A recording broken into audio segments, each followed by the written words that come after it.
What up, folks? Once again, it is your boy Tim with another ride sharing video.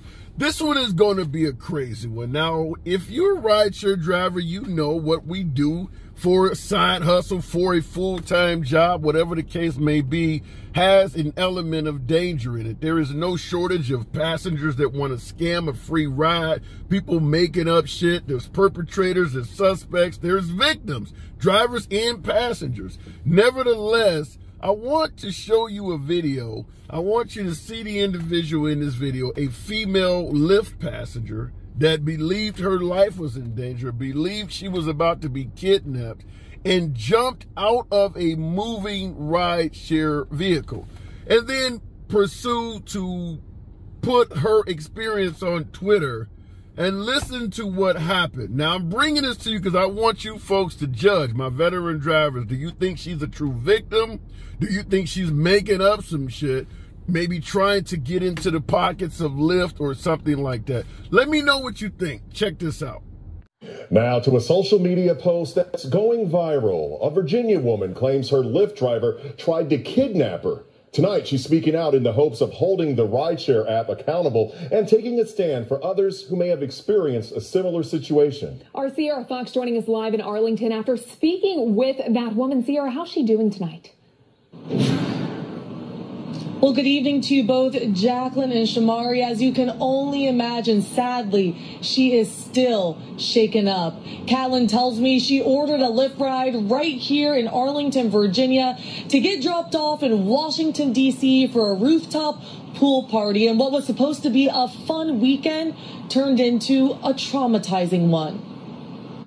My heart just began to race.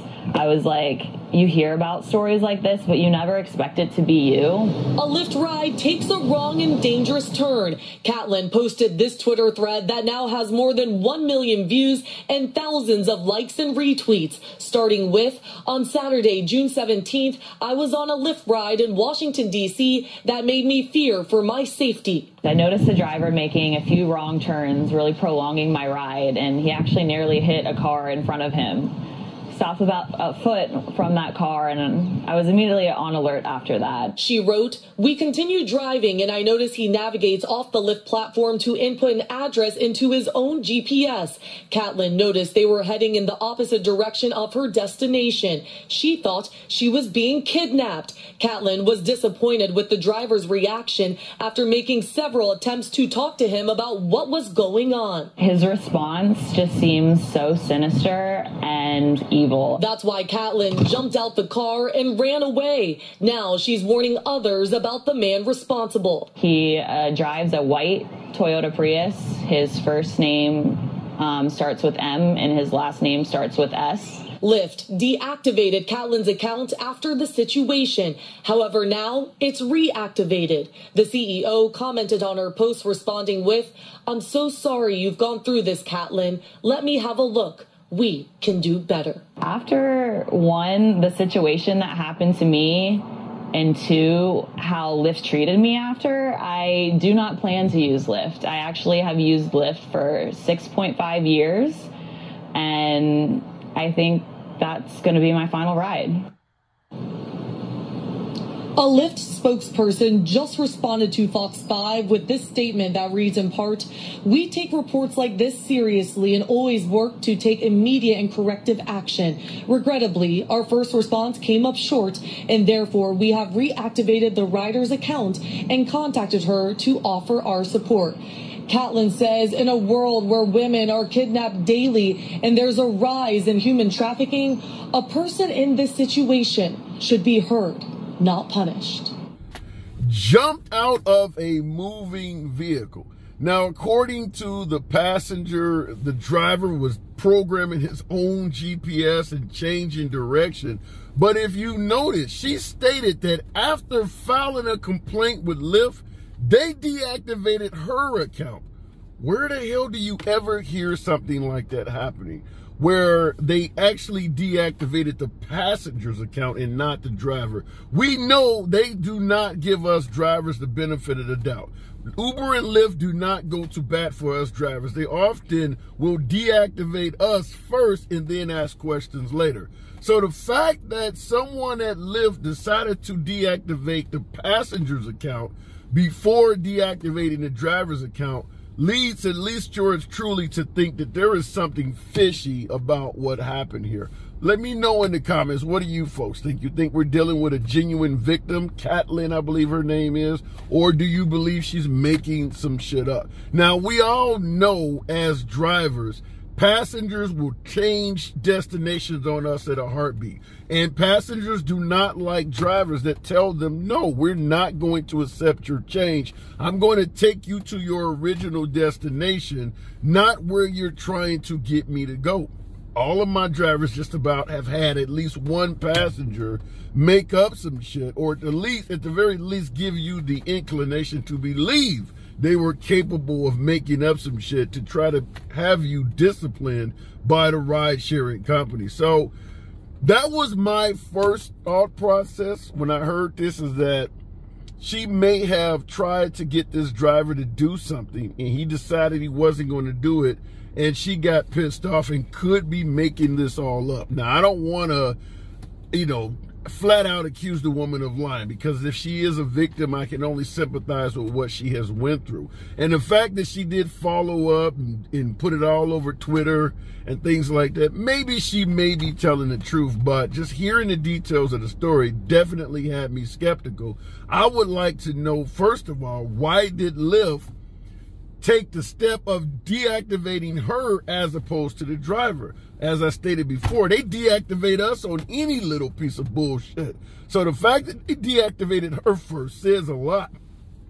According to the article, they stated they originally deactivated her because her practice of jumping out of a moving vehicle is something that Lyft considers to be unsafe for passengers. You're damn right it's unsafe to jump out of a moving vehicle. But if the woman is saying she feels like she's being kidnapped, then that's something different.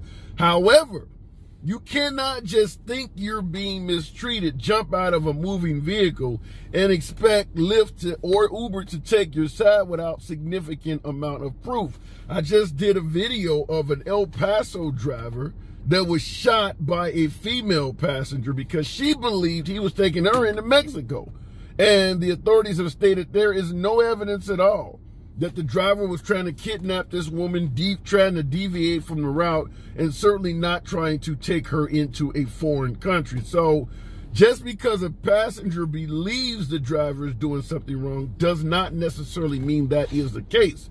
However, there is another piece of evidence. According to the woman, she did receive communication from Lyft during the course of the trip asking her, was everything okay?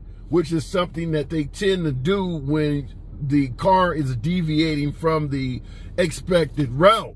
Now, if she's telling the truth about that, then it does look like she's more along the line of telling the truth. But it really threw me off when Lyft deactivated her, because assuming Lyft at least tried to do a little bit of due diligence, something makes me skeptical because they came after her first, as if she did something wrong.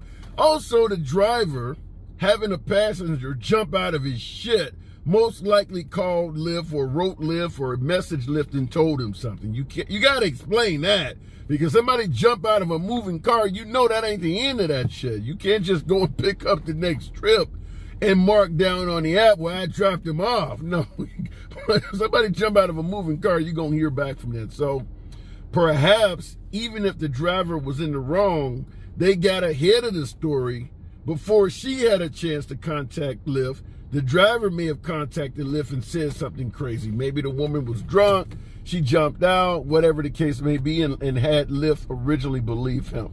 I don't know where this is going. At the end of the day, it does not sound like the authorities are involved at all. Nobody is being charged, which also says a lot. If the authorities do not charge the driver, then it is very possible that this woman is making up this story. But why? Why would she make this up other than to get a significant settlement in court? I mean, if you can show where a passenger was being kidnapped and say Lyft didn't do anything about it, which they really cannot other than dispatch the authorities, then yeah, she could probably sue and try to get some out-of-court money from the courts from Lyft. And make no mistake about it, as goofy as this shit sounds, passengers do this stuff all the time. Any of my veteran drivers, have you had somebody make up some bullshit on you just simply to get a free trip? Or maybe they were pissed off you didn't take them to a second stop, or you did not wait for them while they were in Walmart. Whatever the case may be, passengers will try crazy shit to get above and game the system. We've all had it happen. State it in the comments. As always, it's your boy Tim. Subscribe to the damn channel, and I'll see you in the next video.